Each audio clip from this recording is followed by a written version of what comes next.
Muy buenas noches a todos. Bienvenidos a nuestro webinar de ultrasonido, el nuevo estetoscopio para todos.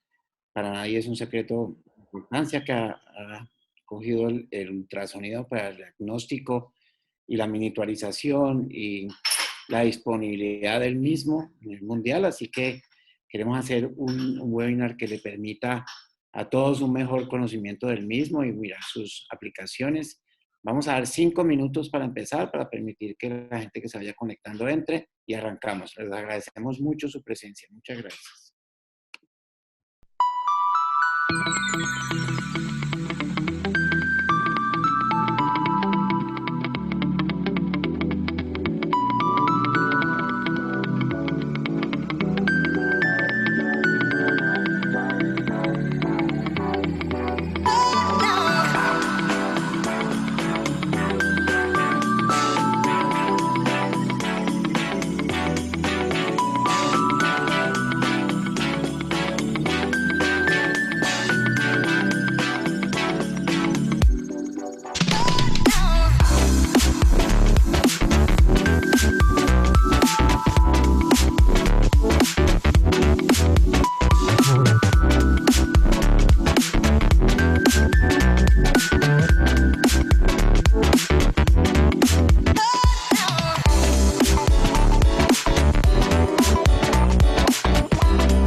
Bueno, muy buenas noches nuevamente a todos. Agradecidos por haber aceptado nuestra invitación. Muchas gracias nuevamente a nuestros conferencistas. Esperamos que disfruten de nuestra conferencia, que tiene nuevamente como objeto tratar de hacer mucho más entendible y comprensible para todos esta nueva tecnología que ha venido a facilitar mucho el diagnóstico. Vamos a arrancar con la ingeniera biomédica Gina García. Ella es gerente de producto de Primary Care en GE, General Electric. Lleva más de 15 años de experiencia en ultrasonido y de nuevo, como he dicho ya varias veces, agradecemos su participación, puesto que presenta las bases y las generalidades del ultrasonido de una manera muy amena. De eso se trata su charla. Así que bienvenida, Gina, y muchas gracias por acompañarnos. Muchas gracias, Marco. Bueno, voy a comenzar compartiendo mi pantalla.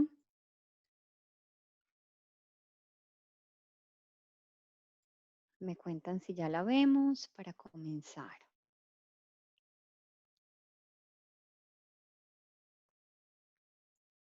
¿Se ve? Sí, señora, perfecto. Listo. Bueno, entonces vamos a comenzar con las bases del ultrasonido. ¿Por qué? Porque más adelante ustedes van a ver todo el tema clínico y es importante que ustedes entiendan qué es esto del ultrasonido, por qué estamos hablando de qué es el estetoscopio nuevo, ¿cierto? Entonces, vamos a hablar de dónde salió todo esto de ultrasonido. El ultrasonido, como ustedes se dan cuenta, es una tecnología que no es tan vieja como otras tecnologías. Todos los avances, la gran mayoría de avances en medicina se dan a través de la guerra y pues el ultrasonido no es la excepción. En 1910 apareció el sonar ultrasónico, que ya les voy a mostrar una imagen de cómo era en su época. Luego, hasta 1942 se inventó el modo A para identificar lesiones en cerebro. En 1950 el modo M para ver el movimiento, básicamente el movimiento cardíaco. Y al mismo tiempo el modo B, que es el que vamos a utilizar más que nada hoy, que es el modo bidimensional, que ya vamos a ver de qué se trata. Luego aparecieron otros modos, el continuo, el pulsado, el Doppler color, y finalmente llegó el tema de 3D y 4D, pues que ahora todas las mamás nos descrestamos con la tecnología. Pero entonces fíjense que muchas de las herramientas son muy jóvenes. El modo bidimensional pues tiene alrededor de 70 años, que es lo que estamos usando ahorita, y lo que vamos a ver más que nada en esta conferencia. Ahora, este es el sonar ultrasónico que fue de 1910, que se inventó para detectar submarinos. Entonces, ¿cómo funcionaba?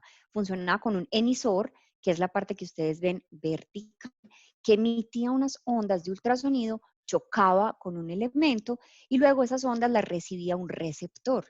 Y este receptor detectaba que había algo grande en la profundidad del océano en movimiento. Y así podían identificar los submarinos y evitaban, digamos, un ataque en su momento.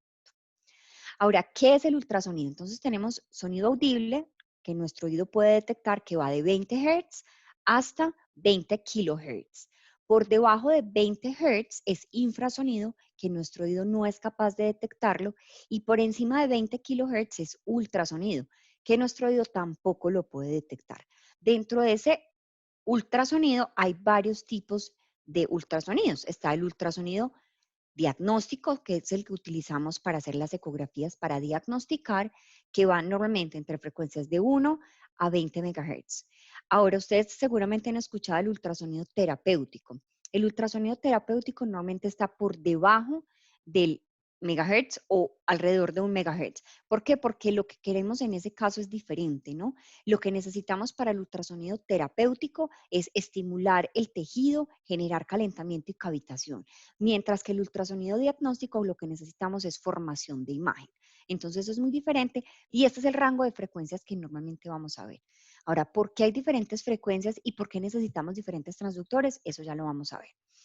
Ahora, ¿cómo funciona un ecógrafo? El ecógrafo tiene diferentes componentes. Obviamente aquí no nos vamos a ver el detalle de que la tarjeta electrónica ni más faltaba. Esto lo vamos a ver como un diagrama de bloques, algo muy sencillo, algo muy simple para que ustedes entiendan cómo funciona. Tenemos una CPU, que es el cajón grande que vemos en la parte inferior normalmente del ecógrafo, que es donde están todas las tarjetas y donde se hace toda la parte electrónica. Tenemos el monitor, que es donde vamos a visualizar la ecografía. Normalmente viene con una impresora, que es la impresora donde vamos a imprimir la ecografía, que normalmente es impresora térmica. Tenemos un teclado que le va a dar órdenes a la CPU, pero digamos que la magia de todo está en el transductor, porque el transductor tiene unos elementos internos que se llaman unos cristales piezoeléctricos que producen ondas de ultrasonido o que producen voltaje. ¿Cómo funcionan? Funcionan cuando yo de la CPU le digo, ok, vamos a estimular este transductor, en la CPU genera un voltaje y al generar el voltaje estimula el cristal. El cristal empieza a moverse, ya les voy a contar cómo porque es la siguiente diapositiva, y empieza a generar ultrasonido.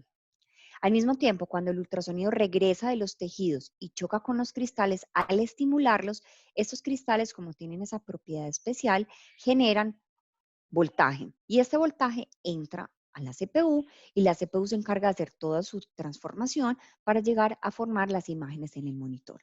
Entonces, fíjense que esta interacción bidireccional es súper importante. Es importante que la CPU sea una CPU buena, pero que el transductor también sea el adecuado. Ahora, ¿qué pasa internamente? Internamente, dentro de los transductores tenemos cristales.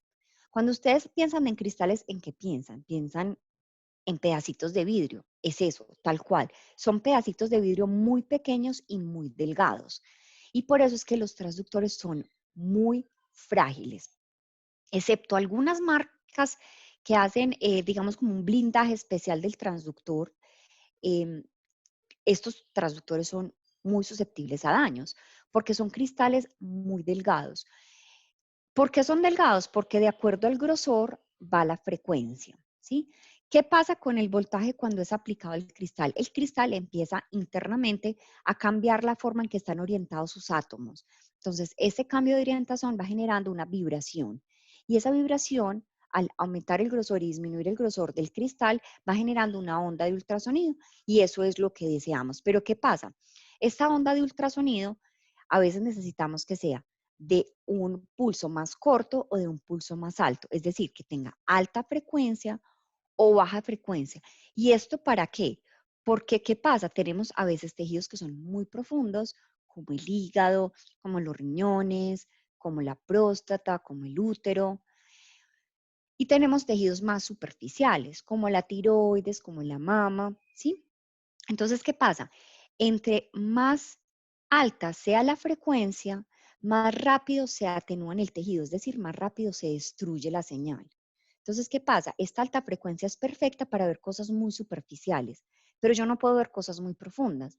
Entonces, yo digamos que con esta frecuencia que se genera acá, no voy a poder visualizar un hígado, porque la frecuencia es muy baja, muy alta, perdón, y la penetración va a ser muy poca, porque se va a destruir muy rápido la señal. Mientras que si estoy con el transductor de baja frecuencia, la atenuación va a ser menor, o sea, la destrucción de la señal o la absorción de la señal por el tejido va a ser mucho más baja, entonces yo voy a poder recorrer más espacio en el tiempo.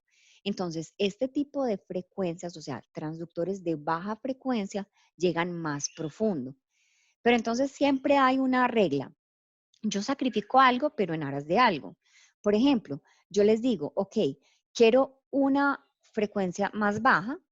¿Para qué? Para alcanzar más profundo, pero que voy a tener menos resolución. Entonces es la regla del más menos más. Tengo una mayor, perdón, menos más menos. Tengo menos frecuencia para llegar más profundo, pero con menor resolución. Y lo mismo pasa al contrario, con los pulsos con la alta frecuencia. Tengo más frecuencia, llego menos profundo, pero con más resolución. Entonces, fíjense que todo esto va muy de la mano de los tipos de transductores que vamos a utilizar. Ya ustedes van empezando a resolución con menos profundidad, como en el caso de mama, de tiroides, de músculo esquelético, de pared abdominal, ¿sí? Pero hay momentos en que yo necesito cosas más profundas, como el hígado, como el corazón, como los riñones, donde necesito llegar más profundo, así sacrifique un poco de resolución. Entonces, fíjense que esto que me está mostrando, esto que ustedes ven aquí como en tono oscuro, es el grosor del cristal. Entonces, entre más delgado el cristal, más frecuencia genera. Entonces llego menos profundo con más resolución. Entonces, ¿qué pasa? Los transductores lineales, que son los transductores para ver pequeñas partes o las áreas más superficiales, tienen unos grosores menores de sus cristales y esto hace que sean transductores más susceptibles a daños. Entonces, si ustedes se dan cuenta y se les cae un transductor lineal, es más probable que se quiebre algún cristal a que si se les cae el transductor convexo, porque el convexo tiene un cristal, tiene los cristales más gruesos, ¿sí? Entonces, fíjense que siempre vamos a tener los transductores lineales, son los más delicados, ¿sí? Ahora, no es que yo no le pueda dar, pues, digamos, un pequeño golpe cuando gire el transductor, cuando gire el equipo y se choque con algo en el camino, pues a veces pasa. Pero así, pues, como que se me caiga todo el tiempo, se pueden quebrar los cristales. Y esta es la razón.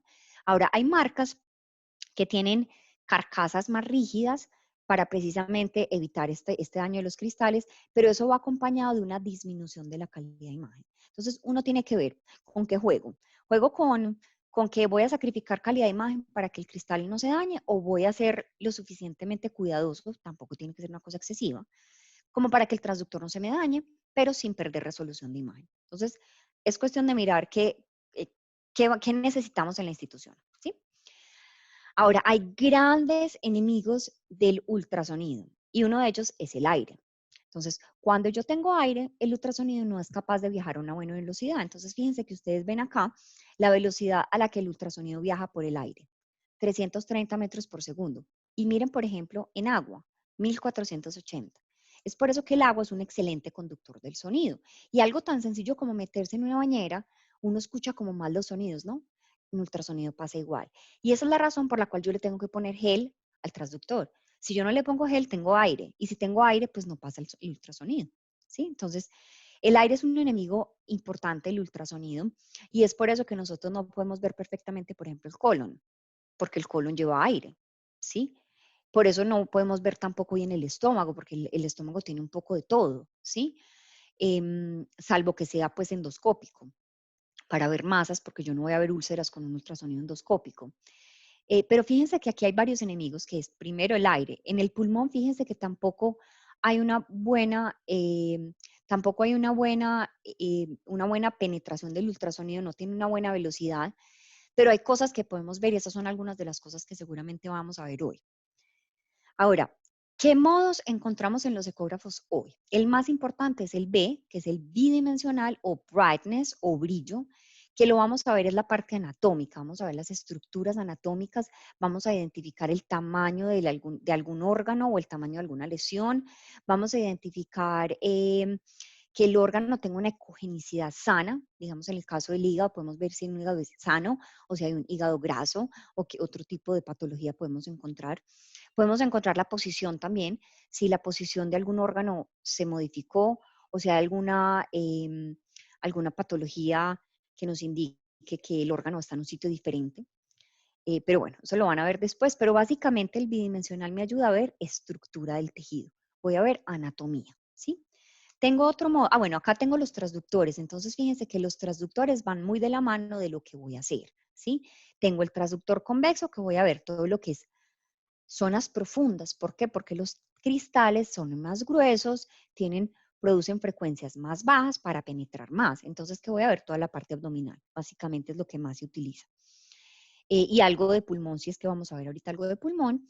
Con el lineal voy a ver las cosas más superficiales. ¿Por qué? Porque obtengo transductores de mayores frecuencias que llegan menos profundos con más resolución. Entonces aquí vamos a ver algo de pulmón, vamos a ver algo de ecografía de pared abdominal y todo lo que se llama pequeñas partes musculoesqueléticos, accesos vasculares, toda la parte de anestesia, todo lo que es superficial. Ahora, en el transductor fásico, que es el transductor para hacer cardiología, fíjense que es ligeramente diferente al convexo a pesar de que manejan unas frecuencias similares. ¿Por qué? Porque fíjense que cuando vamos a hacer cardiología, yo tengo que poner el transductor intercostal, o sea, entre las costillas, y el espacio entre las costillas no es un espacio tan grande como para yo poder poner en contacto por completo el transductor convexo. Entonces, ¿qué tengo que hacer? Tengo que irme al transductor de arreglo fásico, que fíjense que la huella es mucho más pequeña y es más adecuado para ponerlo intercostal y poder ver perfectamente el corazón. Dentro de los diferentes transductores van a encontrar también diferentes configuraciones y diferentes frecuencias. ¿Por qué? Porque, por ejemplo, hay microconvexos. ¿Por qué hay microconvexos? Porque hay convexos para pediatría, que son transductores que son más pequeñitos, con frecuencias más altas, porque voy a ver los niños que son más pequeños, no necesito tanta profundidad, entonces no necesito frecuencias tan bajas. Y en los lineales lo mismo, tengo transductores de 4 o 5 MHz hasta 20. ¿De qué depende? De lo que voy a ver. Si voy a ver una articulación muy superficial o la uña o dermatología que están haciendo en este momento, ecografía dermatológica, necesito frecuencias muy altas para ver muy alta resolución y no necesito mucha profundidad, entonces es perfecto. Y el de arreglo fásico también tiene su magia, ¿no? Porque tengo transductor para cardiología adulto, pediátrico, neonatal. ¿De qué depende? La frecuencia y la huella. No es lo mismo el transductor cardiológico adulto que un transductor neonatal que tiene que ser una huella extremadamente pequeña. Entonces, esas son las diferencias. Ahora tenemos el Doppler. ¿Qué es el Doppler? Estamos en un taco bien tremendo, donde ni yo me muevo, ni la ambulancia se mueve, pero por ahí viene una ambulancia. Yo escucho un sonido, un sonido, un sonido. Sería esta situación, donde la fuente de sonido está en un punto y yo estoy, digamos, por acá y escucho el sonido de la ambulancia, pero no lo veo cerca, no se acerca, no se aleja, porque el taco está tremendo y ni para allá ni para acá, no se mueve para ningún lado. Y esa sería otra situación en la cual, digamos que yo estoy acá, en la parte izquierda de la imagen, por ejemplo, y yo me estoy dando cuenta que la ambulancia se está alejando. ¿Por qué sé que se está alejando? Porque la frecuencia de las ondas, es decir, la distancia entre una onda y otra, está aumentando. Entonces mi oído detecta que la ambulancia se está alejando. Caso contrario, si estoy del lado derecho. Del lado derecho identifico que la ambulancia se está acercando a mí. ¿Por qué? Porque las ondas se están acercando, se están disminuyendo la frecuencia. Esto mismo utiliza el ecógrafo para hacer toda la parte del Doppler color, pulsado, power direccional y Doppler continuo.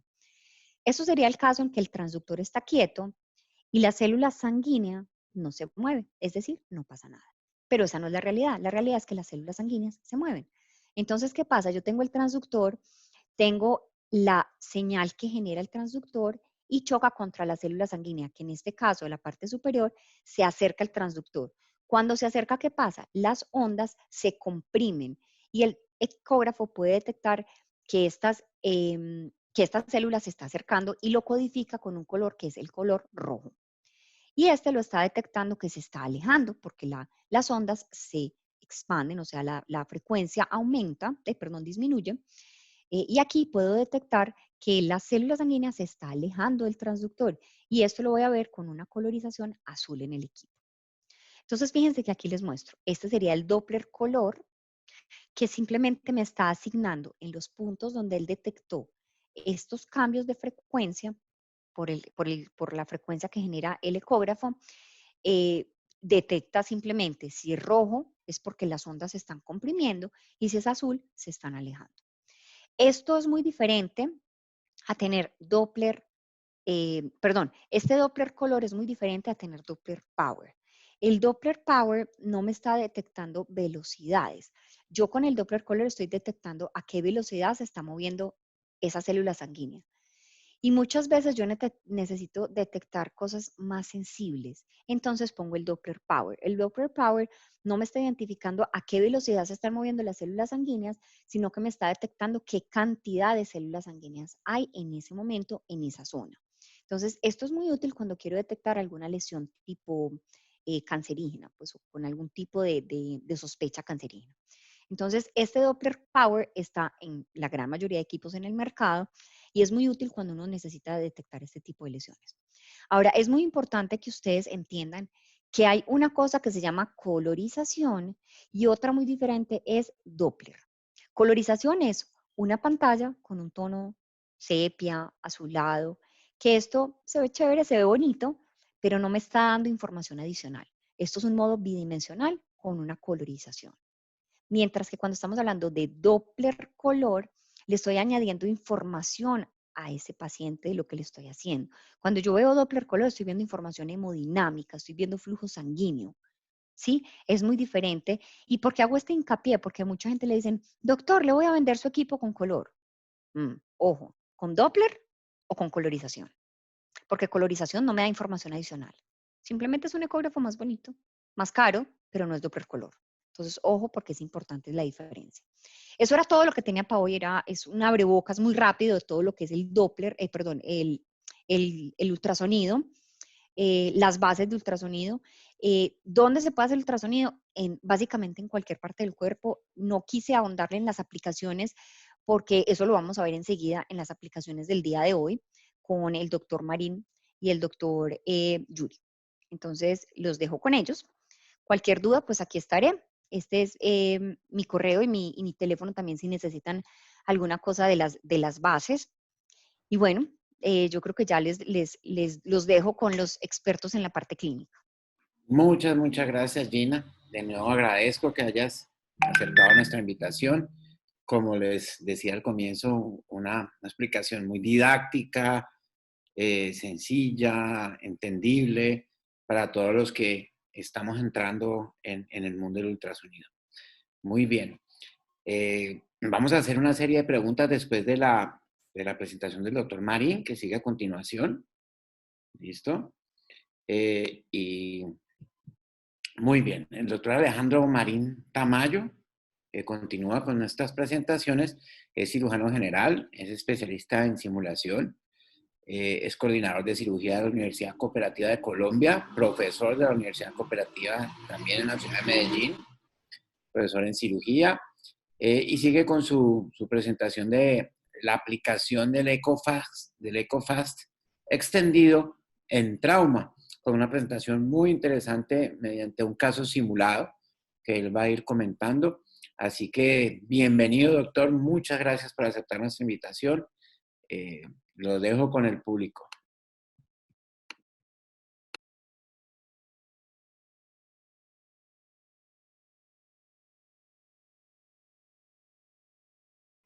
Bueno, lo primero, pues, un agradecimiento especial a TM Médica, la Marco, pues, por estar aquí.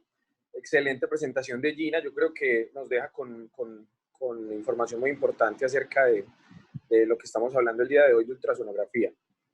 Yo creo que es la experta perfecta para hablar de eso y muy didáctica la actividad. De verdad que queda uno con conceptos muy claros. Bueno, yo no soy de mostrar mucho como presentación y hablar mucho, pues me conocen, yo soy más de hacer, entonces lo que quería hacer hoy es mostrarles un ejercicio de simulación de lo que hacemos en el día a día, semana a semana en la universidad, con nuestros estudiantes de pregrado y posgrado, y les vamos a traer un video donde vamos a mirar cómo en el escenario de trauma, un paciente que llega al servicio de urgencias con un colapso hemodinámico secundario a un accidente de tránsito en calidad de conductor de vehículo, se le hace el manejo inicial ABC primario aplicado según el ATLS y posterior a eso hacemos la aplicación del EcoFast con todo lo que nos explicó Gina acerca de cuál es la utilidad más adecuada, utilizando en este caso un transductor convexo, cómo se puede acercar al diagnóstico temprano para tener un manejo más preciso en el paciente con trauma que llega al servicio de urgencias con un alto riesgo de complicación y un alto riesgo de muerte. Entonces, Brian, compartamos el video y yo les voy diciendo, pues, como la actividad. ¿Listo? Dale, arranquemos. Bueno, paciente de 20 años, colisionó contra un vehículo, estuvo atrapado 2 minutos. Vamos a hacer, vale, me vas a ayudar con examen físico, pero mientras tanto me vas a ayudar con estabilización de manual, voy a hacer diaria, Cata. Vamos a asegurar 2 accesos venosos calibre 16 y vamos a tomar pruebas.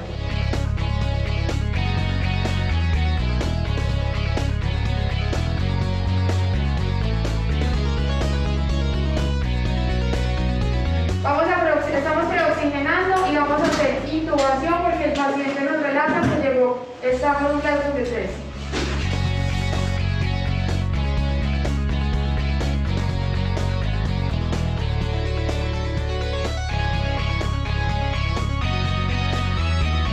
Las articulaciones, pero está relajado.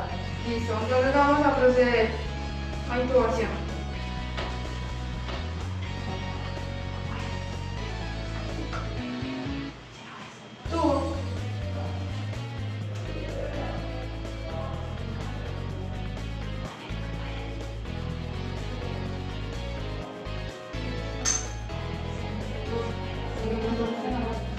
Segundo intento, vamos a preoxigenar.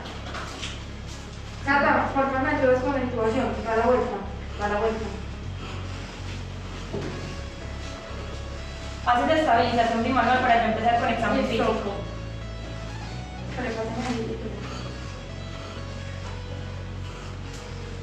Vamos. Recibe estabilización bimanual. Voy a seguir con examen físico.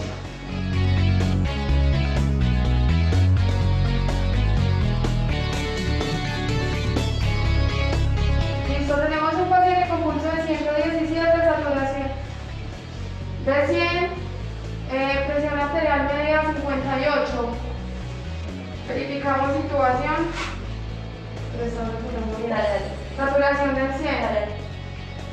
Quedó bien intubado. Voy a empezar con ruidos cardíacos. El paciente tiene un hemitórax que no se expande y no se escuchan los ruidos pulmonares del lado izquierdo, derecho. Doctora, ¿cómo están? Bien. Paremos ahí, paremos el video un segundo.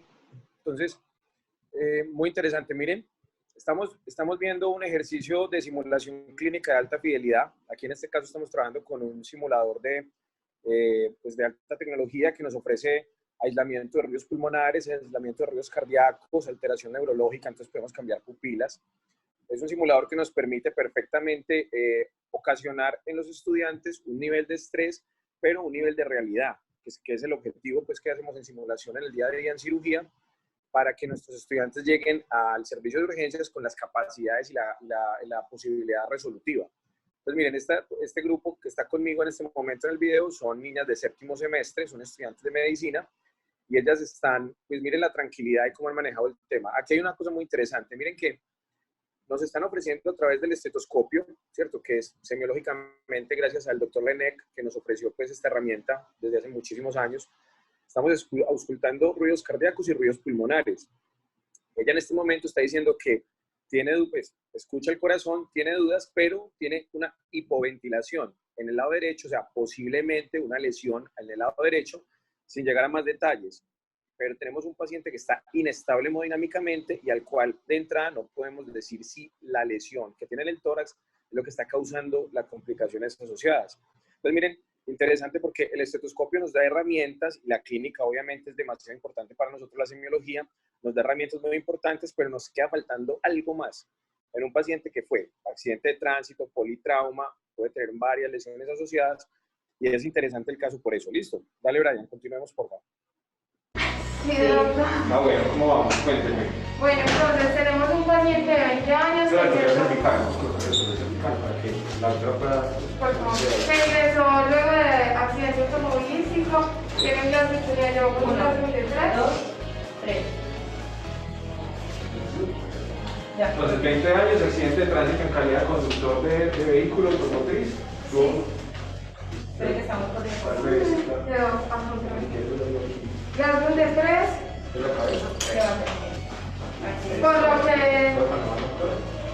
Y estuvo atrapado en el vehículo durante 2 minutos. Llegó con un gasto de 3, por lo que procedimos a intubar inmediatamente. Estamos haciendo examen físico y vemos que el paciente tiene el hemisferio derecho. No va a estar adecuadamente y no tiene... Entonces, posiblemente tengo la lesión ahí. Listo. ¿Ya le clasificaron el choque?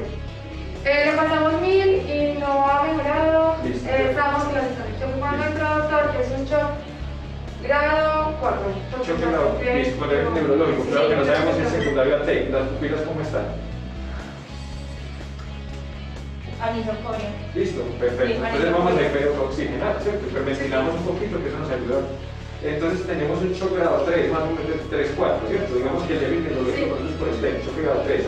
Entonces vamos a reanimarlo, ¿listo? Sí, vamos a poner sangre, entonces vamos a poner una bolsa hemoderivados. Listo. ¿Les parece que le ponemos el examen? Sí, un gramo de sangre. Listo. Choque grado 3, entonces ¿cuánto le vamos a poner de líquidos? Entonces, vamos a poner más o menos 3, Ya se perdió 1500, vamos a ponerle 4500. 4500, sí, vamos a pasar entonces. ¿Cuánto le han puesto de líquidos? 1000, Para por lo de 1000, 1000. no 1000 y vamos a pasar. Pasando hacia el examen con grado. Listo, entonces le vamos a pedir sangre 1 a 1, ¿ok? Sí. 3500 de sangre, serían 3 unidades aproximadamente. Y el resto le vamos poniendo líquidos, muy bien, niñas, súper. Bueno, entonces, ¿y en el abdomen le encontramos alguna otra lesión? Sí, le encontramos, pero a la inspección encontramos heridas superficiales. Perfecto. ¿Qué más nos queda como faltando? Ya tenemos una urinaria. Ah, bueno, pongámosle sonda vesical. Bien, paremos ahí nuevamente un segundo. Miren, estamos en este caso enfrentados a un escenario de alta fidelidad que se puede presentar en uno de nuestros hospitales de segundo o tercer nivel de la ciudad, o de nivel de media o alta complejidad, como lo llamamos ahora. Un paciente que llega con un accidente de tránsito, como ya lo hemos comentado, llega inconsciente, el paciente lo tienen que intubar para protección de la vía aérea, se le estabiliza el cuello con el collar cervical siguiendo el ABCD primario pues de la TLS. Y miren lo interesante, tenemos un paciente inestable con una lesión posiblemente en el tórax derecho por hallazgos clínicos, y tenemos inestabilidad hemodinámica con estigmas de trauma en abdomen, pero claramente como el paciente está inestable, está inconsciente y ya fue sedado y con medicamentos para hacer una intubación, se nos hace muy difícil una evaluación abdominal. Entonces, interesante porque la pregunta ahí es, ¿qué herramienta clínica o herramienta imagenológica o ayuda diagnóstica puede utilizar en este escenario? Entonces, ahí es donde el cuestionamiento, o lo que siempre nos hemos preguntado, la fortaleza o el poder que tiene el ECOFAS en este tipo de escenarios. Entonces, vamos a continuar, Brian, y damos desarrollo pues como a la parte de la ECO que vamos a aplicar. Bueno, entonces si quieres, pues les ayudo desde el otro lado, o quieren que yo revise la parte posterior. Yo la reviso. Listo, entonces quédate tú de ese lado. Y ahora puede ser a los otros de la movilización. A la cuenta de 3. 1, 2, 3. Listo, revisa bien, tiene lesiones. El paciente no tiene lesiones, pero tiene sangre en la parte posterior. Hay que hacer caso rectal. Perfecto. Caso rectal, ya se revisa. Listo. Listo. 1, 2, Parece no hay 3. sangrado activo. Listo, muy bien. Listo, lo vamos a cubrir. Cubrimos. Entonces, ¿les parece si pasamos en el día diagnóstica? Entonces, tenemos el equipo de FAS. Tenemos el equipo de FAS. Listo, vamos a pasar a hacer el FAS. Listo. Bueno, listo, doctora. Entonces vamos a hacer revisar. Entonces, por la cinemática del trauma, posiblemente nos estemos enfrentados a... Paremos un segundo más, por favor. Entonces, vamos a hacer... Bueno, miren, en este caso estamos trabajando con un simulador de TM Medical, pues, con el cual hemos trabajado y tenemos pues, una experiencia muy interesante. Es un simulador en el cual podemos trabajar casos clínicos con diferentes lesiones que nos van a permitir, tanto como docente como estudiantes, mirar no solo la parte del hallazgo ecográfico, como lo mostraba, donde vamos a ver hiperecogenicidad, ecogenicidad, si tiene zonas de sangre, de líquido, de aire, como lo mencionaba ahorita Gina, pues y con cada característica importante, sino que además vamos a ver lesiones o regiones anatómicas. Entonces ustedes van a ver dos imágenes en la pantalla del fondo, donde va a ser como la versión dummy, o la versión pues como para el estudiante tenga relación con la anatomía, y vamos a ver la otra zona, que es la zona del ecógrafo. Como yo usualmente de cirujano de trauma, veo las lesiones cuando hago el FAS en el servicio de urgencias. Entonces es demasiado interesante esta parte porque vamos a ver cómo se hace el acercamiento en el paciente que está ahí en el servicio de urgencias y vamos a aplicarle un FAS ampliado. Vamos a tener visión de tórax, corazón, toda la zona abdominal. Incluso podemos mirar a través de este instrumento que es la ecografía, la ubicación del tubo endotraqueal, como lo estamos haciendo actualmente también en la unidad de cuidados de intensivos. Dale, Brian, continuemos, por favor. ¿Cuáles son las señales diagnósticas que hay que pedir entonces? ¿Qué pedimos? ECOFAS y radiografía portátil de tórax. Pero entonces vamos a hacer el FAS pulmonar, que también nos sirve. Y vamos a verificar que también con el FAS, con la ECO, podemos verificar la ubicación del tubo. ¿Listo? Vamos a utilizar ese transductor que nos permite ver abdomen y pulmones. No es bueno para líneas arteriales, pues, o como para vasos, pero es muy bueno para tratar de ver la cavidad. ¿Les parece? Vamos a mirar entonces. Vamos a buscar si tiene alguna lesión. Entonces vamos a ir a la ventana de patogenial, al Morrison. Recuerden que vamos a hacer 4 miradas, ¿cierto? Epigastrio, tratando de buscar eso, un poquito el corazón, buscar epigástrico 1, vamos a buscar el espacio patogenial. Listo. Miren que ahí estamos viendo la imagen, lo estamos viendo gráfica ya, y tenemos líquidos. ¿Sigan allá? El hígado de la cápsula, no se lo voy a poner más en la imagen. Ahí está, listo. Tenemos líquido, que tenemos un FAS positivo. Vamos a ir a la imagen del vaso. Vamos a buscar el vaso más atrás un poco. Listo, ahí tenemos el río. Listo. Ahí tenemos nuestro órgano y no tenemos sangrado. ¿Ok? Miren que se ve bien el espacio. Ven el vaso arriba y el riñón abajo. ¿Sí lo ven? Sí, sí. Vemos que no hay sangre en ese espacio. ¿Ok? Y vamos a buscar la vejiga. Listo. Ahí están vasos intestinales, ¿quieren? Gracias a arriba. Vamos a buscar más hacia abajo para apuntar. Ahí está la vejiga. ¿Sí la ven? Sí. Listo, tenemos la vejiga. No vemos bien el baloncito, pero ahí está la vejiga. En este momento tiene líquido, o sea que tenemos una vejiga íntegra. Y no tenemos líquido alrededor de la vejiga. Entonces, Confirmamos, tenemos una lesión, tenemos líquido controlado. Miren el hilo como qué bonito. ¿Sí ven la imagen? Sí. Perfecto, listo. Bueno, vamos a hacer entonces ahora una... Brian, en este caso, estamos aplicando un protocolo FAS. Digamos, en medicina tenemos varios protocolos. Tenemos el protocolo FOCUS, el protocolo FAS. Tenemos varios protocolos para diagnóstico temprano en el paciente urgente. En este caso aplicamos el protocolo FAS, que puede ser un FAS extendido. Lo que vamos a hacer es esa parte. Vamos a hacer reemplazar la radiografía portátil de tórax, la vamos a reemplazar por la ecografía pulmonar, que nos permite mirar si hay líquido, ¿cierto? Si ese pulmón tiene algo de afección, y además podamos hacer una ventana pericárdica, que nos permite, digamos que no es tan exacta como puede ser una ecografía transesofágica, que nos permite mirar el movimiento cardíaco y la posición valvular, pero sí nos tiene un acercamiento adecuado. Entonces, estamos haciendo un protocolo FAS donde vamos a hacer una eco-FAS extendida hacia cavidad torácica. Dale, Brian. Expansión alterada en el lado derecho. Listo. Muy bien. Entonces, FAS positivo. Entonces vamos llamando así, vamos llamando el quirófano María Porta. Vamos a decir que tenemos un paciente de 20 años con un politrauma, posible lesión a nivel del tórax, y tenemos un líquido libre. Entonces tenemos un trauma cerrado abdomen con sangrado y extremidad moderna. ¿Sabes qué? Vamos organizando por Vale para pasar un tubo de tórax. Lo pasamos aquí una vez, pero vamos a ver qué nos encontramos. Listo. Entonces vamos a... Vale, listo. Vamos a buscar. Bueno, entonces, vamos a hacer una eco extendida. Ven, aquí tenemos la ventana pericárdica del corazón. ¿Ustedes están viendo? En este momento no vemos como líquido ni nada. Vamos al lado derecho. Y miren que se borra completamente. Miren cómo se va borrando el espacio del pulmón. Aquí la línea. Y se va borrando porque tenemos líquido. ¿No ves el líquido que tenemos acá? ¿Sí ven? Entonces tenemos líquido a nivel del pulmón derecho. Posiblemente tenemos todas. Exactamente. No puedo cuantificar volumen porque está acostadito el paciente, pero sí puedo ver mírenlo ahí, listo. Miren cómo hacer todo este líquido ahí. ¿Sí ven?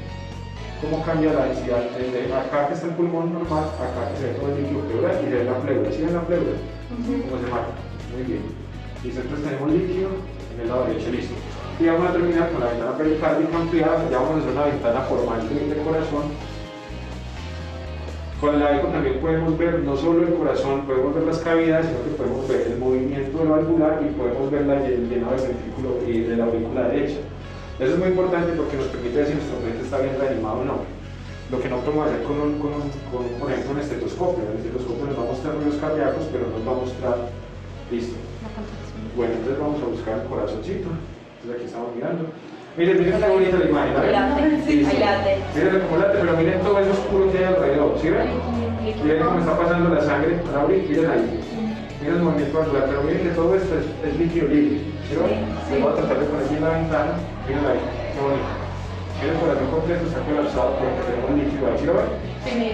Entonces tenemos áreas de contraponimiento cardíaco. Listo. Entonces, doctora, no vamos a poner el tubo de tórax acá, lo ponemos arriba. Vamos con este paciente inmediatamente quirófano. ¿Les parece? Sí. ¿Algo más? No. Listo. Muy bien. Muchas gracias, niñas. Muy buen trabajo. Vamos con este paciente por el quirófano. Listo. Termina el ejercicio. Bueno, yo creo que, digamos que muy interesante porque estamos viendo aquí varias aplicaciones. Gracias a TM Medical, nosotros hemos participado en varios webinars y actividades diferentes. Miren lo interesante que es esto. Estamos haciendo la aplicación de la simulación clínica con simuladores de alta fidelidad y simuladores de destreza. Tenemos un escenario híbrido. Lo llamamos escenario híbrido porque en un escenario híbrido tenemos una destreza de alta fidelidad donde hay resolución de problemas, pero además tenemos una resolución de destrezas, que es realización de ecografía. Es importante porque en este tipo de escenarios, si usted no lo elabora bien, se puede perder como el estrés o el sentido del escenario, porque la gente se cambia, como, vamos a hacer una eco en un paciente diferente, y eso puede romper como el pacto de ficción, que es importantísimo en la simulación clínica. Pero en este caso, miren que los estudiantes estuvieron todo el tiempo atrapados porque el ecógrafo nos hace eso. Como estamos viendo una imagen real donde el corazón tiene movimiento, pulso, o sea, eso es demasiado importante para los estudiantes porque les genera esa sensación de estar atrapados en el escenario. Lo mismo que para todos los participantes que estaban ahí. Entonces, miren que me parece que es digamos que una herramienta muy útil porque podemos hacer escenarios de alta fidelidad con resolución de problemas, poniendo casos clínicos donde mi estudiante sea médico, urgentólogo, cirujano, especialista en anestesia, en cuidado intensivo, puede aplicar esta tecnología para hacer una destreza específica. Y miren que no es tan complejo, simplemente crear un escenario con una resolución de un caso clínico y se hace muy interesante para todos. No sé, Marco, si quisieras que compartiéramos algunas preguntas, de pronto si las tienen. Y muchas gracias, Brian, pues ahí por el apoyo logístico del video. Y no vayan a pensar que tengo cara de serio, de mal geniado, sino que las cejas no colaboran, pues mi rasgo físico, pero todo muy bien. Mi profe, muchas gracias por la presentación, muy amable. Sí, hay una primera pregunta y la gente está preguntando un poco qué significa focus, fast, como que qué significan esas siglas, por así decirlo. Ok, perfecto. Digamos, en el área médica, sabes que utilizamos muchísimo las siglas como para determinación. Inicialmente el FAST era Focus Abdominal, ¿cierto? Que se hacía como una imagen dirigida al abdomen, ¿cierto? Para encontrar lesiones asociadas a trauma. Entonces, Focus Abdominal, Seasonal Trauma. Entonces, después el FAST fue cambiando a assessment o a diagnóstico. Entonces, ya el FAST no fue solamente de abdomen, sino que nos dimos cuenta que el término FAST podía aplicarse perfectamente para diagnóstico. Entonces, focus, assessment, entonces son ese tipo de siglas anglicismos pues, americanos que traímos y los fuimos como utilizando y que usualmente son cursos que se dictan a nivel mundial con una pues, importancia a nivel de la formación médica. Aquí en Colombia tenemos varios cursos, hemos tenido la fortuna de participar en un par de cursos de esos, no solo pues, en la formación, sino como instructor, y los que necesiten o quieran tener pues ahí como algún acercamiento al tema, bienvenidos, que vamos a estar como dispuestos a apoyarlos con eso, Marco. Muchas gracias, profe. Y hay otra pregunta también, es que si en el FAST hay unas ventanas preestablecidas para establecer el diagnóstico, si se hace por rutina, no sé, subsifoide, bueno, Claro. yo sé que se llaman así, pero la pregunta de las personas es, ¿qué ventanas se hace rutinariamente para el diagnóstico en FAST? Perfecto. Muy buena pregunta, Marco. Mira, usualmente de entrada en el FAST tenemos 4 ventanas, que son las 4 ventanas que se mostraron en el video. Pues la primera es como la ventana epigástrica, que nos permite evaluar como esa pequeña ventana cardíaca, como para ver si hay taponamiento no sin mucho detalle.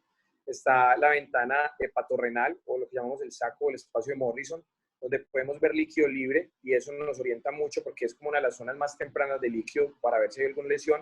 Tenemos la zona 3, que es la zona esplenorenal, o sea, entre el vaso y el riñón, también nos permite ver, evaluar pues si hay líquido. Y la cuarta zona, que es la zona de la vejiga, donde nos permite ver si hay líquido atrás, pues retrovesical, nos permite ver la integridad vesical y basado en eso tomar conductas. Después, como les cuento, tenemos otras 2 opciones que son la ecosubsifoidea, que es específicamente para mirar corazón y lo que buscamos es diagnóstico temprano en el taponamiento cardíaco. Y tenemos ese mismo FAST con esas mismas 4 ventanas que les conté, pero extendido, que lo llamamos extendido porque va hacia el tórax. Y en esas ventanas extendidas tenemos ventana pericárdica, vamos a ver el corazón como en este caso que vimos un taponamiento, y vamos a mirar los 2 campos pulmonares buscando las líneas B, o sea, todo lo que está relacionado pues con la aparición de hemo o neumotórax, o lesiones asociadas pues al trauma de la cavidad torácica.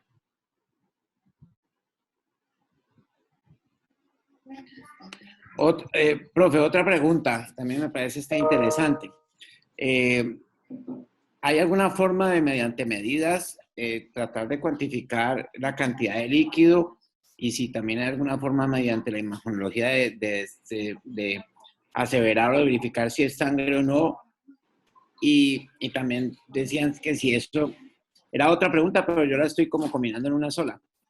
Que si eso se puede asociar a severidad o a pronóstico del paciente. Por ejemplo, mido 10 centímetros de espacio retrohepático y eso me sirve para saber si está sangrando mucho, poquito, nada y el pronóstico. Bueno, esa es una pregunta muy importante, muy buena pregunta, Marco, porque mira, eso nos da pie a hablar de algo. Gina había mencionado que uno, pues, digamos, el eco tiene sus limitantes.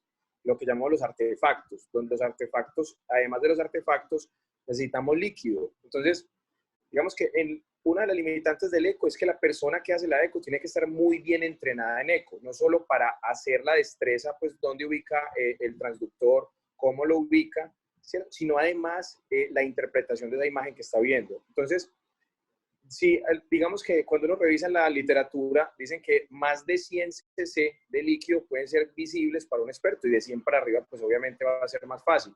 Entonces, muchas personas hacen el FAST de manera temprana, no ven líquido, el paciente continúa inestable y una de las recomendaciones es repetir el FAST para mirar si hay líquido. Entonces, a ver, el FAST me dice que hay líquido libre, ¿cierto? Si yo tengo líquido libre en la cavidad abdominal, asociado a inestabilidad hemodinámica, con ausencia de otra lesión visible, entonces yo asumo inmediatamente que es sangre.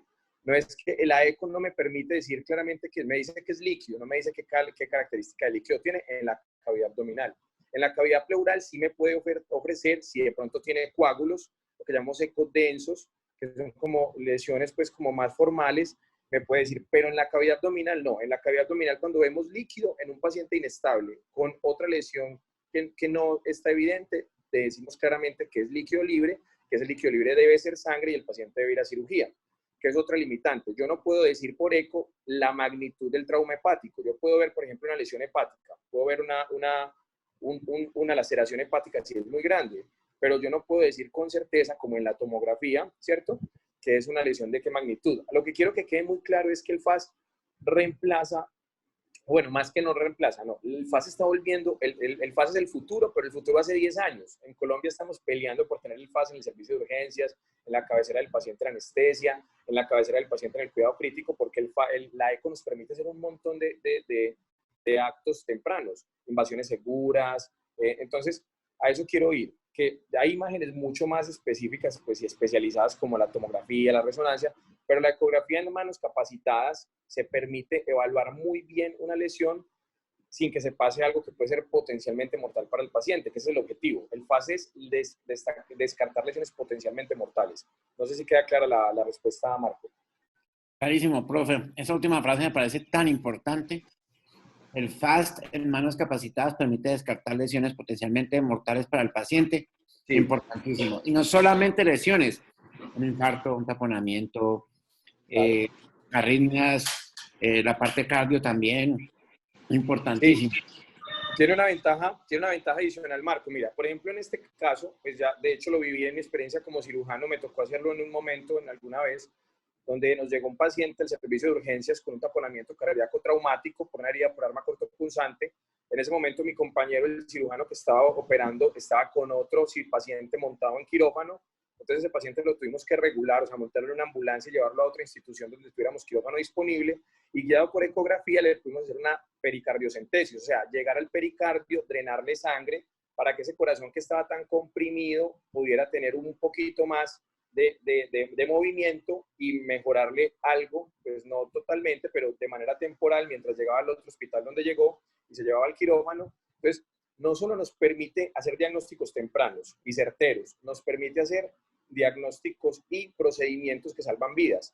Digamos, toracentesis, pericardiocentesis, o sea, procedimientos que pueden salvar la vida en un paciente. De hecho, ahora nuestra última experiencia que estamos trabajando en cuidado crítico y apoyando en cuidado crítico es a las mismas enfermeras y con los mismos médicos y compañeros es hacer invasiones guiadas por ecografía con transductor lineal y hacer abordajes tempranos que nos evitan lesiones y daños en un paciente que está muy comprometido, por ejemplo, ahorita con la situación del COVID.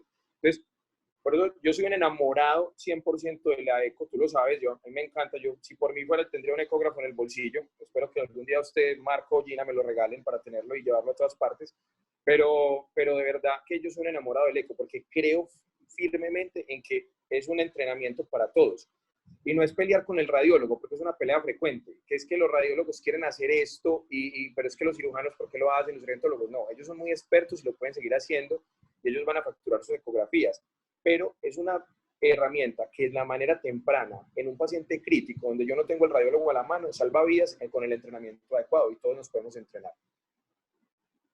Hombre, yo también soy un enamorado de esto y podríamos seguir charlando casi toda la noche. Las preguntas fueron muy buenas, muy interesantes. Ayudan a aclarar muchas cosas. Y también rescato una de tus últimas frases. donde mencionaste que ayuda a realizar también procedimientos salvavidas de manera segura. Sin duda, una pericardiocentesis, una toracentesis bajo eco es mucho más segura que sin eco y también salvavidas. Muchas gracias, profe. Nos toca continuar. Te agradezco muchísimo, muy amable. Seguimos ahora con el profesor Yuri Bustos. El profesor Yuri Bustos Martínez es director del Centro de Simulación Clínica de la Universidad del Rosario. Es coordinador de ultrasonido focalizado para los posgrados de Medicina de Emergencias y Cuidado Crítico de la Universidad del Rosario. Estudió Medicina y Cirugía en la Universidad de Cartagena y tiene su especialización en Medicina de Emergencias de la Universidad del Rosario, especialista en docencia universitaria, también de la Universidad del Bosque. Tiene un fellowship del Massachusetts General Hospital en Emergency Ultrasound, ultrasonido de emergencias, con su charla Rush, ultrasonido en shock. Muchas gracias, doctor Bustos, de nuevo por acompañarnos. Muy bienvenido, muchas gracias. Lo dejo con el público. Buenas noches a todos, muchas gracias Marcos, muchas gracias por la invitación, realmente pues, es muy bueno estar acá y veo entre los asistentes personas conocidas, es grato tenerlos ahí a través de esta ayuda tecnológica que nos ha permitido seguir estando en contacto con todo el mundo. Vamos a dar inicio rápido a la charla.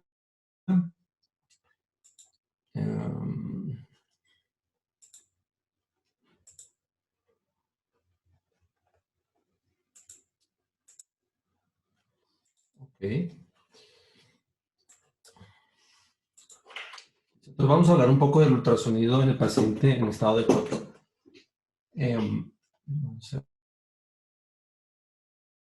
Segundo y ajusto un poco aquí la pantalla. Ahorita hablando de qué era eso del POCUS o del Point of Care Ultrasound. Y básicamente traigo esta diapositiva para que entendamos un poquito de esto, ¿no? Cuando uno está hablando de estos temas clínicos del ultrasonido, una de las cosas principales es diferenciar en qué se diferencia de una ecografía tradicional que hace un radiólogo, por ejemplo, o un cardiólogo. Entonces, básicamente hay unas características que están definidas muy bien en ese artículo que está citado ahí abajo, que es básicamente ultrasonido cardiovascular o cardíaco en emergencias. Pero básicamente, cuando hablamos de point of care o ultrasonido focalizado, estamos hablando que es una ecografía que está orientada a resolver un problema. Por ejemplo, en el día de hoy estamos hablando del problema sería el shock, pero podría ser la disnea o podría ser el trauma, como la charla que acabamos de ver. Es una ecografía que tiene unos objetivos específicos. Por ejemplo, en el caso del choque, es tratar de identificar el tipo de choque que tiene el paciente. Tiene un alcance limitado. No busca hacer una descripción completa de cada uno de los órganos y medir cada una de las estructuras que uno ve, porque eso no es lo que queremos con este tipo de examen. El enfoque simplificado, usualmente tratamos de que cuando hacemos una imagen podamos decir sí o no a lo que queremos. Es decir, si yo creo que tiene líquido pericárdico o no, como en el caso que vimos ahorita de trauma, ¿cierto? ¿Tiene líquido sí o no? Tratar de llevar nuestro problema, nuestro objetivo a una respuesta dicotómica para tomar una decisión clínica que pueda ayudar al paciente o a resolver la situación del paciente. Es tiempo sensible. ¿Qué quiere decir esto? La idea es tener un ecógrafo siempre a la mano, sobre todo para los pacientes críticos, ya que lo que vemos en el día a día, sobre todo en hospitales que no son universitarios, hospitales de segundo nivel, o en regiones apartadas, es que cuando hablamos de noches y fines de semana. Entonces, poder tener el ecógrafo para situaciones en las cuales esperar mucho tiempo sería deleterio para el paciente. Es repetible. Y es una cosa muy importante, ¿no? A veces tenemos un paciente que le encontramos algo o una patología o en ese momento está bien y podemos hacerlo en 20 minutos, en una hora o hacerlo si cambia inmediatamente el estado clínico del paciente, lo cual es un poco difícil cuando dependemos de otras áreas para que vayan al servicio de urgencias, cuidado crítico o hospitalización a tomar el examen. Sí, eso hace que se retrase mucho las decisiones, ¿no? Por ejemplo, si usted tiene un paciente choqueado y le pone líquidos, usted puede mirar o le pone un inotrópico, usted puede mirar después del inotrópico cómo está respondiendo ese corazón de ese paciente. Y eso es difícil hacerlo de una forma convencional, pidiendo otro cardiograma, porque no se entiende muy bien por qué solicitar dos de naturaleza más cualitativa o semi-cuantitativa, lo cual no es una desventaja, sino todo lo contrario. Los estudios muestran que una respuesta cualitativa en este tipo de enfoque es tan valiosa como una buena medida hecha por un experto. Entonces, veamos que no hay duda de eso y hace que sea muy confiable los resultados que tenemos. Se lleva generalmente a la cabecera del paciente. No trasladamos al paciente a un servicio de radiología, sobre todo porque, sobre todo en el estado de choque, eso puede ser muy malo para el paciente. Podemos tener un código azul en el traslado. Entonces, llevamos el ecógrafo a la cabecera de este. Y generalmente realizada por el médico que está tratando al paciente y que tiene la capacidad de construir la pregunta focalizada que va dirigida al objetivo específico que quiere del estudio que hace. Entonces, esto define un poco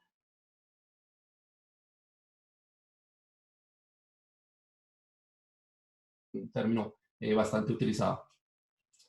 Esta diapositiva me gusta mucho porque el doctor Soni, que es el autor de esta diapositiva, nos muestra cómo ha evolucionado el concepto de que la ecografía o el estudio ecográfico la haga un especialista en un área para resolver los problemas de su área, ¿no? Siendo los primeros probablemente los cardiólogos en los 60, después llegaron los obstetras en los 70, en los finales del 80 y 90 aparecen los emergenciólogos y los cirujanos, después vienen todos los que aparecen ahí. ¿En qué vamos en Colombia? Generalmente, pues en Colombia, pues para algunas cosas surgieron 10 o 20 años después, ¿no? Digamos que en medicina de emergencias, que es mi área, empezamos más o menos a finales de la década del 2000 al 2010. Estamos hablando que nosotros empezamos a hacer ultrasonido en el 2008. Había habido unos intentos previos por parte de las sociedades de cirugía, pero pues por no sé qué razones hubo, no siguieron los entrenamientos que hubo por ahí en el 2002, 2004.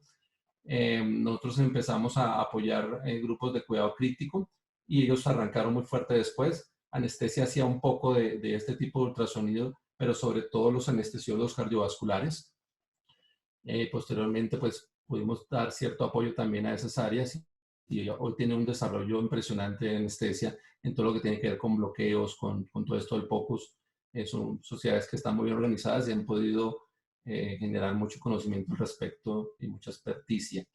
Hay áreas que están un poquito más lentas en el desarrollo, medicina interna, pediatría. Hemos tenido ya estudiantes de esto y personas que lo hacen, pero sobre todo aquellos que están asociados al cuidado crítico, no tanto en piso, es algo que está un poquito más lento. Nosotros empezamos, por ejemplo, con estudiantes de medicina de noveno semestre hace unos 3 años, aunque desde el 2008 los internos ya veían cómo hacíamos algunas cosas de ecografía. Pero así como está en la diapositiva del doctor Soni, lo que queremos es que más pronto que tarde todos los profesionales de la salud, enfermeros, médicos, personal hospitalario, tengan la capacidad de utilizar este tipo de herramienta para mejorar el desempeño clínico y el pronóstico de sus pacientes, ¿no? Eso es lo que queremos. Bueno, ahora entrando un poco más en materia, esta charla es de choque, ¿no? De cómo usamos el ultrasonido del paciente con choque. Weil, en el 72, describe en una publicación una forma más simplificada de clasificar el choque, ¿no? Porque anteriormente habían hasta 7 tipos, 8 tipos, se clasificaba diferente. Él propone 4 tipos de choque: hipovolémico, cardiogénico, obstructivo y distributivo. Aquí en esta diapositiva pues vemos algunas de las principales causas de cada uno de estos tipos de choque, ¿no? Entonces, básicamente, ¿de dónde venimos? Venimos de una orientación en la cual nos enseñaba, como lo dice el doctor Jean-Louis Vincent en este artículo que se ha publicado en el New England, de que teníamos unas ventanas clínicas, ¿no? Entonces teníamos una ventana que era el estado de conciencia, la piel, que podía estar húmeda, fría, caliente, moteada, y los riñones, que nos mostraban un gasto urinario. Y con esto teníamos estas ventanas hacia adentro del cuerpo, esas manifestaciones externas del cuerpo, para tratar de clasificar el choque, ¿no? Y a partir de esa clasificación, con estas ventanas clínicas, poder dar un tratamiento a los pacientes. Sin embargo, lo que ha demostrado el tiempo en el día a día en urgencias en cuidado intensivo es que aunque son herramientas muy valiosas que nos siguen ayudando, podrían ser complementadas de una forma mejor, sobre todo si podemos ver el corazón y el pulmón por dentro y otro tipo de órganos para tratar de establecer mucho mejor cuál es el tipo de choque que tiene el paciente y poder ajustar las medidas, ¿no? Entonces, no quiere decir que este enfoque de las ventanas clínicas esté pasado de moda, ni mucho menos, pero debe ser complementado pues con herramientas al lado de la cama del paciente y entre ellas, en mi opinión, la más importante actualmente es el ultrasonido. ¿Qué podemos hacer con un ecógrafo en un paciente con choque? Por ejemplo, si es el choque hipovolémico, podemos evidenciar que está sangrando. Podemos algunas veces identificar de dónde sangra. Podemos mirar cuál es la respuesta del corazón a ese sangrado y tomar acciones al respecto. Podemos hacer accesos vasculares. Podemos monitorizar la intervención que le estamos dando. En el cardiogénico podemos mirar cómo está funcionando el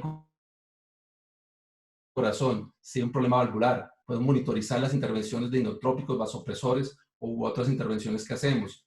En el obstructivo podemos diagnosticar el tipo de choque obstructivo que tiene. Podemos guiarnos para desobstruir al paciente, por ejemplo, en los casos de un taponamiento cardíaco, etcétera. En la respuesta cardiovascular podemos buscar el factor causal.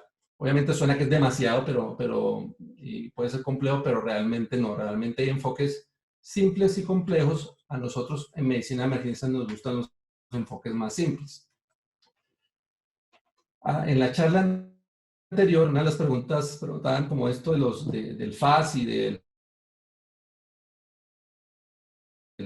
focus y todas esas siglas que se han dedicado los autores en los últimos 20 años, aunque digamos el de FAS es un protocolo mucho más antiguo, es tratar de generar un orden de examen ultrasonográfico para tratar de establecer qué tipo de choque tiene un paciente. Cuando el paciente no tiene unos signos clásicos o específicos que me permitan clínicamente establecer cuál tipo de choque es. O sea, cuando a pesar de haber hecho una orientación clínica inicial, yo no sé qué tipo de choque tiene el paciente. Entonces, todo esto que ven aquí son protocolos diferentes. Y de hecho hay muchos más. Pueden ser actualmente unos 40 tipos diferentes de protocolos. A partir de su experiencia o de su grupo de investigación también. Algunos hacen investigación y crean un estudio y a través de él tratan de demostrar que su protocolo es bueno.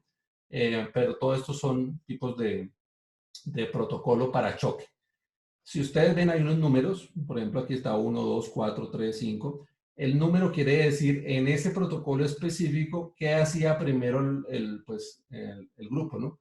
Entonces, en este caso el ACES primero hacía el corazón, después hacía el índice vena cava, después miraba la aorta, después hacía un FAS y después hacía unos pulmones para mirar si tenía derrame pleural.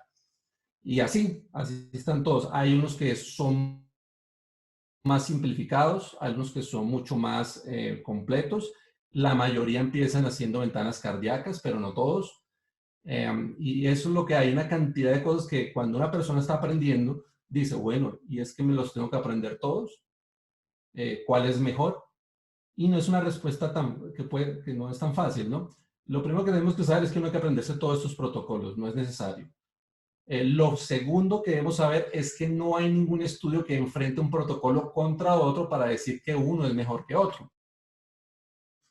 Obviamente, a nosotros nos gustan aquellos que son un poco más completos, ¿no?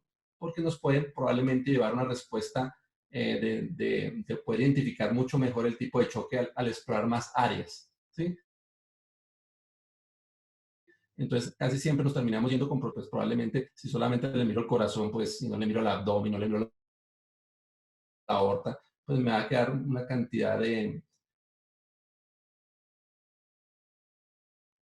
preguntas sin resolver, sino básicamente. Por eso les voy a traer un protocolo que pues está más o menos del 2008, en 2012 salió otra publicación de esto, que es el Roche.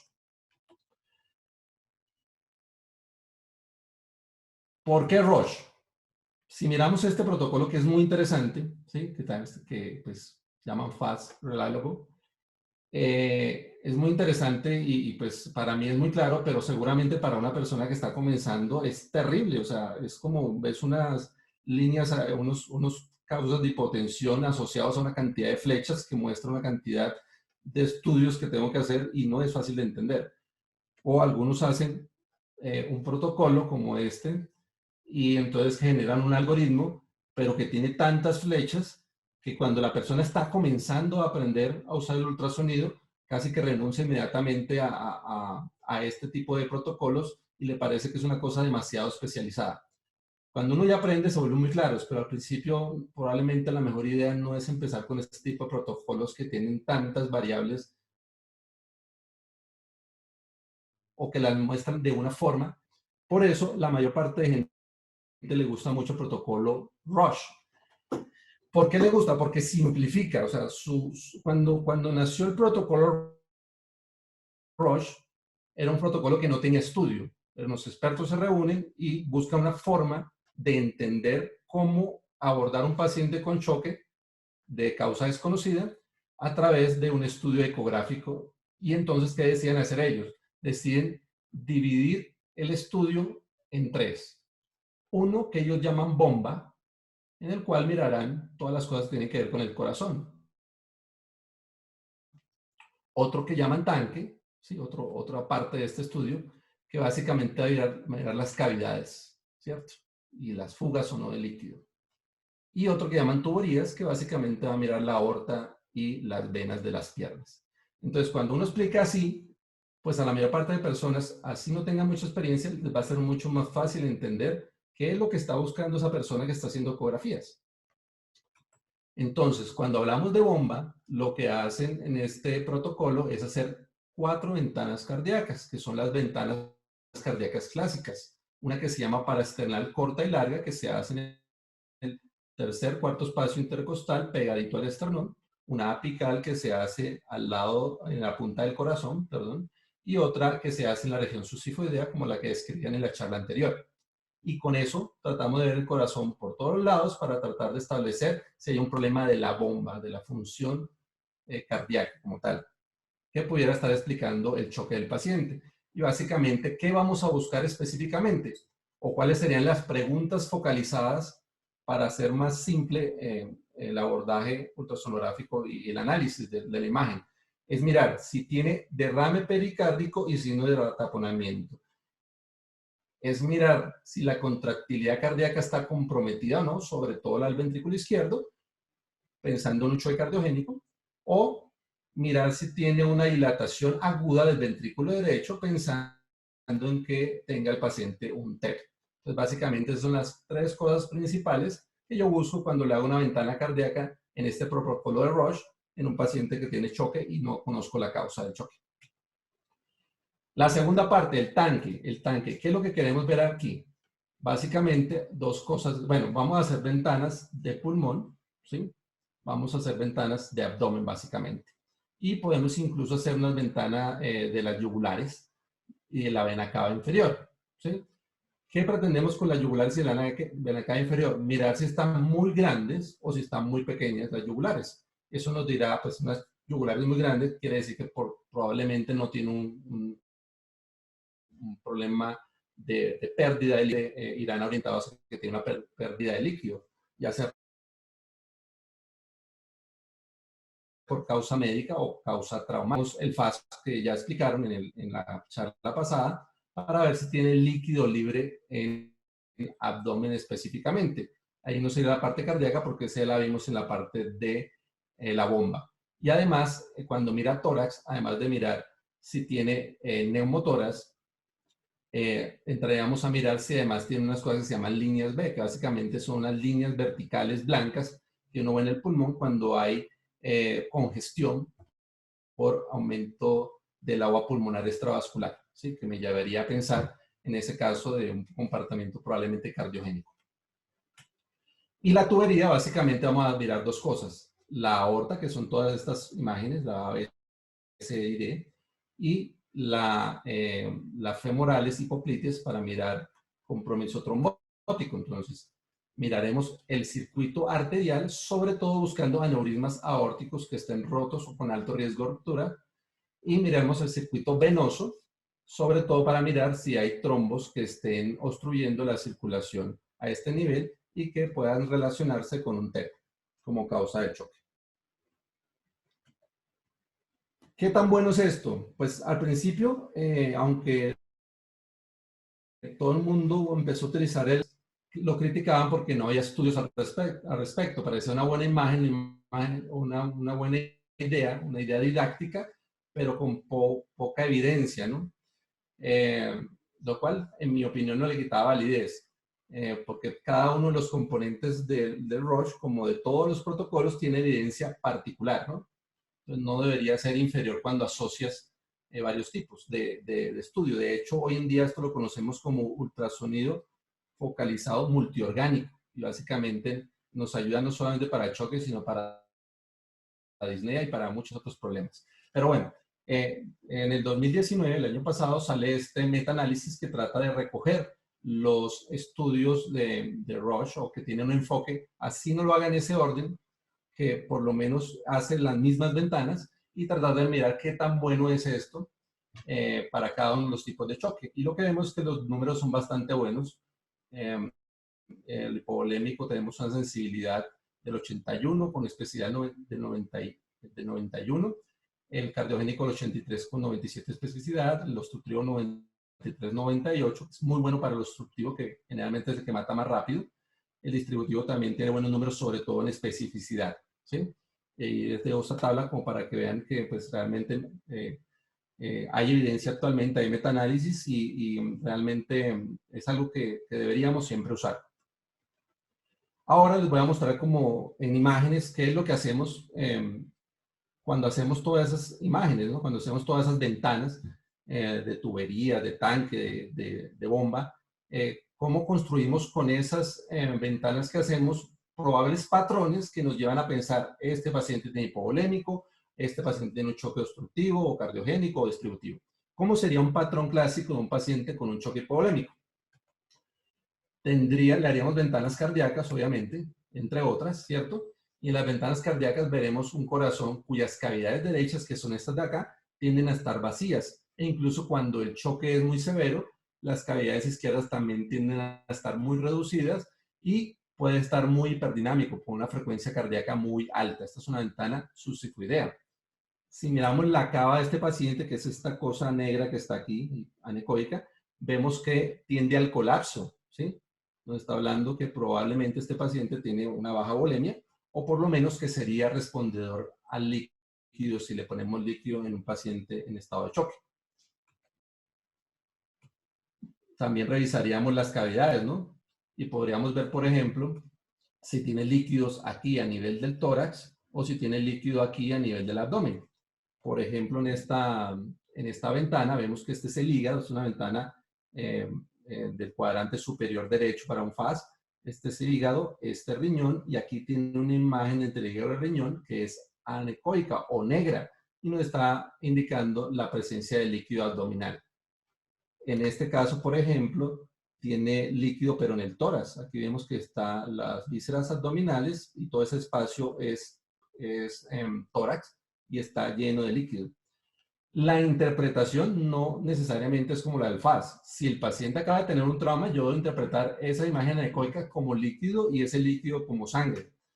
Pero si es un paciente médico, puede quererme decir lo contrario, ¿no? Que pues, el paciente puede estar haciendo tercero de espacios o una alteración de la permeabilidad con pérdida de líquidos al tórax y al abdomen. Entonces, siempre se debe valorar la presencia de líquido en cavidades en el contexto de lo que le pasa al paciente para poder interpretar bien, en el caso del choque, lo que estamos viendo, ¿no? No que siempre el líquido quiere decir que tiene un choque hipovolémico, no necesariamente, pero en este caso, nuestro ejemplo sí, ¿no? Podría ser por un trauma o podría ser por anticoagulación, etc. Otra cosa que podemos ver en el paciente hipovolémico es tratar de ver la aorta. Mira, aquí tenemos una aorta que está grande. De aquí a aquí hay 11 centímetros y esta de aquí a aquí debe medir unos 9 centímetros. Es una aorta muy grande, con un trombo intramural que es todo esto y con un flujo aquí interno con un lumen mucho más pequeño. Esto es una aorta muy grande con muy alto riesgo de ruptura. En el choque cardiogénico, ¿qué es lo que vamos a buscar? El corazón, preferentemente. Esto es una ventana que nosotros llamamos paraesternal larga. Este es el ventrículo izquierdo. Este es el derecho. Aquí vemos que el ventrículo izquierdo, las paredes no tienden a unirse. Es una función bastante mala. Las válvulas no se abren bien. Y el pulmón de un paciente, que le mencionaba anteriormente, las líneas verticales que aparecen en el pulmón, generalmente los pulmones derecho e izquierdo estarán llenos de este tipo de línea. La cava en un paciente con choque cardiogénico tiende a ser una cava grandota, diferente a la del hipovolémico que se colapsaba. Esta no se colapsa para nada y puede tener acumulación de líquidos, sobre todo en la parte del tórax, ¿sí? En los espacios costofrénicos o en el espacio entre la columna y el hígado también. Ahí vamos a ver imágenes, pero que en este caso asociaremos más probablemente con esa incapacidad de la bomba cardíaca y no con un aspecto de pérdida de sangre. En el choque obstructivo buscaremos ventanas cardíacas, pulmonares y de las piernas. Las ventanas, en esta ventana pulmonar, aquí vemos una costilla, aquí vemos otra, y esto llamamos línea pleural. Es una línea blanca que aquí se mueve, aquí no se mueve, y esto es un signo muy específico de que el paciente tiene un neumotórax. También le haremos ventanas cardíacas. En este caso tenemos un paciente con un derrame pericárdico con signos de taponamiento. O podemos hacer ventanas en las cuales vemos que el ventrículo derecho es mucho más grande que el izquierdo, y si esto es de forma aguda, debemos pensar en la presencia de un TEP. Generalmente los choques obstructivos están asociados con cavas que no colapsan. Algunos autores asocian también hacer las piernas, algunos no lo consideran importante o que debe ser obligatorio en los enfoques multiorgánicos para el choque. Nosotros sí lo hacemos.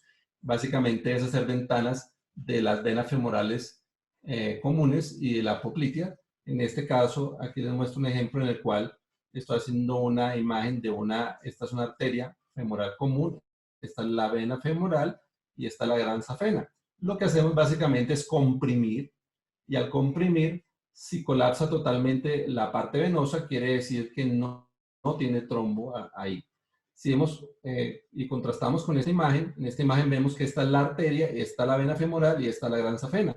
Y vemos que al hacer presión en el tejido, casi que estoy colapsando la arteria, en cambio las venas no colapsan y se ve incluso que tiene un material hipoecoico, o sea gris, en el interior, que es la presencia de los trombos.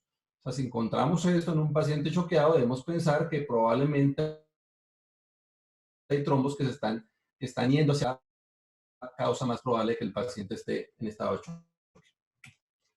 En el distributivo podemos ver varias cosas. Por un lado, podemos ver pacientes que se comportan como si fueran hipovolémicos, ¿sí?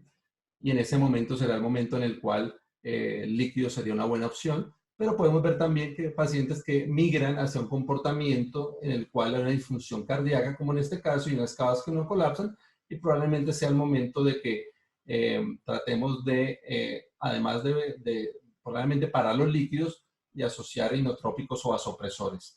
Pero no solamente podemos ver estas respuestas cardiovasculares a la sepsis, por ejemplo, como causa de choque distributivo, sino además podemos ver situaciones en las cuales podemos identificar, como en esta imagen, la presencia de una consolidación pulmonar por una neumonía o una infiltración por tejido inflamatorio por una celulitis subcutánea, o la presencia incluso de abscesos como causa de que el paciente tenga un choque distributivo.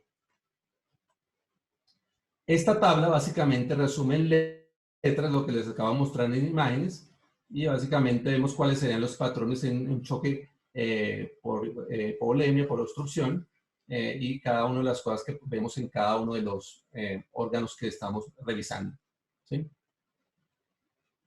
Para finalizar, y no extenderme mucho en el tiempo, les traigo esta traducción de un artículo del título de un artículo que me parece muy bonito, que les recomiendo que lean a propósito del motivo de este simposio de hoy. Y es un artículo que que entre los autores tiene Eugene Braunwald, uno de los principales cardiólogos de la modernidad y uno de los autores durante muchos años de nuestro libro Harrison, que tanto nos enseñó. Hacen este artículo en JAMA Cardiología, donde dicen que básicamente es tiempo de agregar el quinto pilar al examen físico: inspección, palpación, percusión, auscultación y ahora insonación.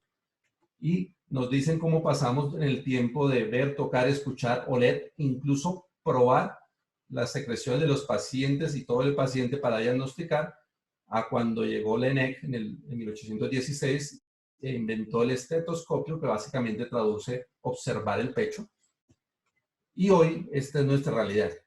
Equipos que ya estamos pasando incluso de los equipos grandes a equipos de bolsillo, que nos permiten poderlo llevar al paciente y realmente sí hacer reemplazamos en gran parte lo que hacíamos con un fonendo con los equipos que tenemos hoy de ultrasonido. Esto es lo que queremos. Hemos trabajado ya varios años en esto y ahí vamos, y esperamos que podamos seguir teniendo un mayor impacto del ultrasonido en la atención de los pacientes. Muchas gracias.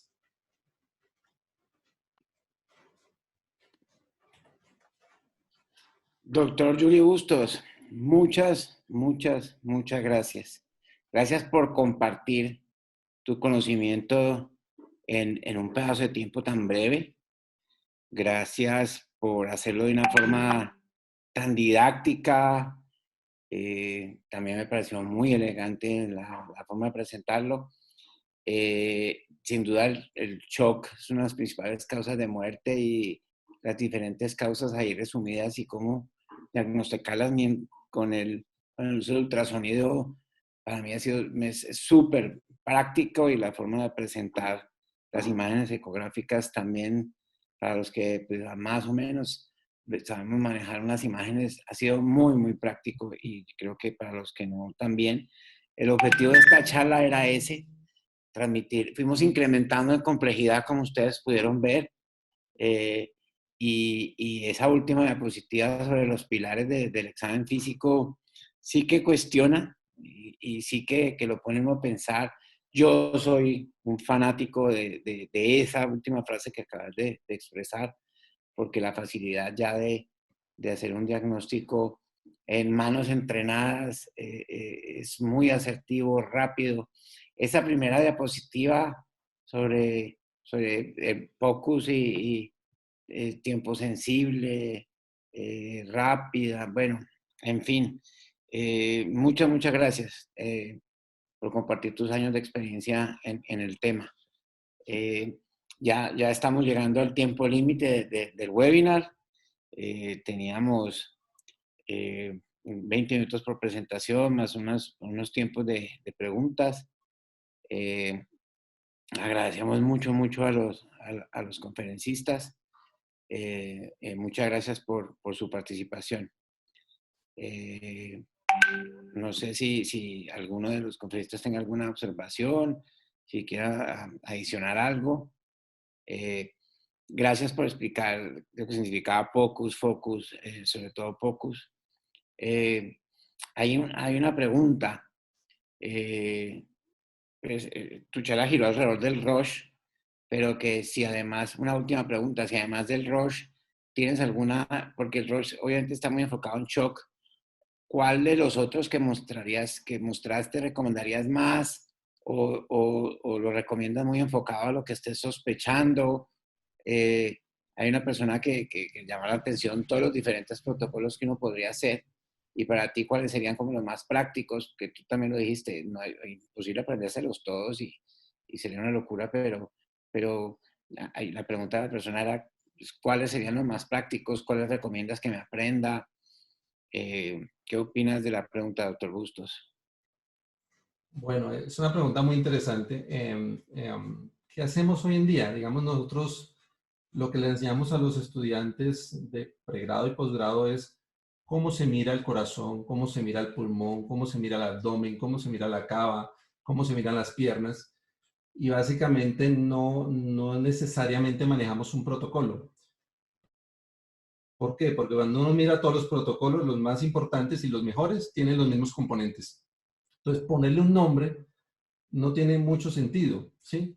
Lo que queremos es que cada vez que hacen un examen, que examinan un paciente, lo examinen con ecografía. Eso es lo que queremos. Que ellos sepan examinar un paciente con un ecógrafo. Y así no tendrán que aprenderse una cantidad de protocolos, sino simplemente integrar la ecografía a su ya conocimiento clínico. Y eso es lo que hacemos al final. Al principio hay cierta presión de que te hablan de un protocolo y de qué te están hablando, pero realmente no nos casamos con ninguno. A veces lo que hacemos incluso es que si el paciente tiene un choque, por ejemplo, y creemos que es cardiogénico, pues empezamos por el corazón, ¿cierto? Pero si creemos que tiene más, está más asociado a un neumotórax, pues le miramos primero el pulmón. Y entonces ahí nos desordenamos con respecto a los protocolos, pero es que para eso somos médicos, ¿no? Para organizar de acuerdo al paciente y no de acuerdo al protocolo, ¿no? Entonces, digamos que los protocolos muchas veces están ordenados de una forma en la cual pretende organizar las cosas según la prevalencia de las causas principales que le da la mayor parte de las personas. Pero cuando nosotros tenemos un paciente al frente, ese paciente tiene una historia clínica que nos permite ajustar ese protocolo a ese paciente en particular. Y básicamente lo que tiene el ultrasonido focalizado es que es una de las principales formas actuales de personalizar la intervención médica para cada paciente en particular. Entonces yo creo que no hay necesidad de aprenderse todo, pero sí hay que aprender a examinar cada órgano y uno hace las combinaciones que requiere. Eso es lo que hacemos en el día a día. Y así lo hacemos para disnea, y así lo hacemos para choque, incluso lo hacemos para accesos vasculares. Nosotros ponemos un acceso y miramos primero que no tenga neumotórax previo, miramos que no tenga motoras previo, miramos que no tenga líquido pericárdico previo, hacemos ponemos el catéter, miramos el corazón para mirar si que el catéter haya quedado para el corazón y después volvemos a mirar que no hayamos hecho ningún daño. Entonces, incluso en accesos vasculares hacemos un enfoque multiorgánico.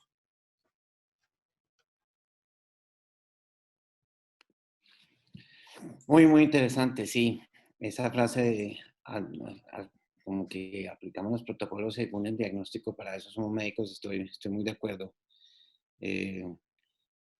También podría decirse, y es un comentario acá, una pregunta, comentario, podría ser también una revisión cefalocaudal, por así decirlo, ya conociendo el manejo del ecógrafo y las imágenes. Si no hay un concepto claro, pues claro, si uno tiene un diagnóstico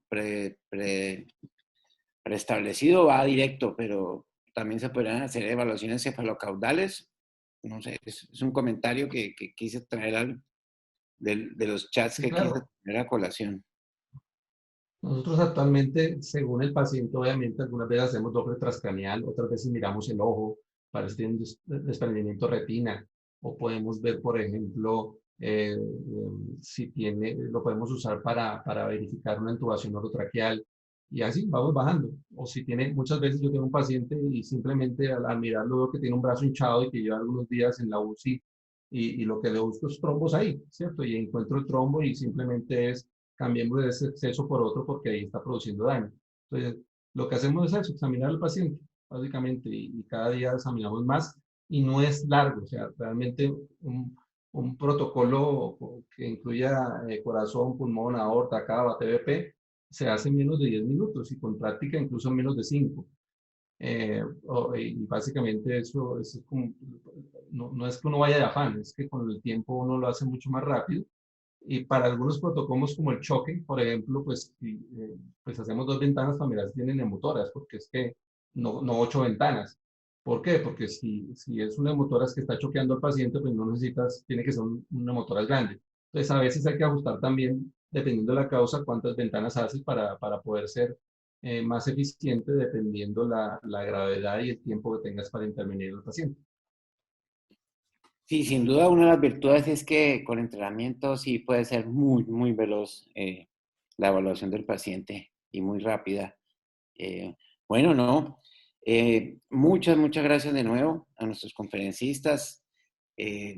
Queríamos que este webinar fuese fuese muy útil, práctico para la gente, que se llevaran cosas que puedan servir en su día a día, en su práctica. Creo que hemos cumplido la misión. Agradezco de nuevo a los participantes compartir su conocimiento de esa forma tan didáctica, con humildad, con cariño. Muchas, muchas gracias de nuevo. Les agradezco mucho. Entonces, bueno, damos por terminada el webinar. Les agradezco de nuevo. Gracias por su participación a todos. Muchas gracias. Muchas gracias a los asistentes también, por supuesto. Muchas gracias por asistir a todos.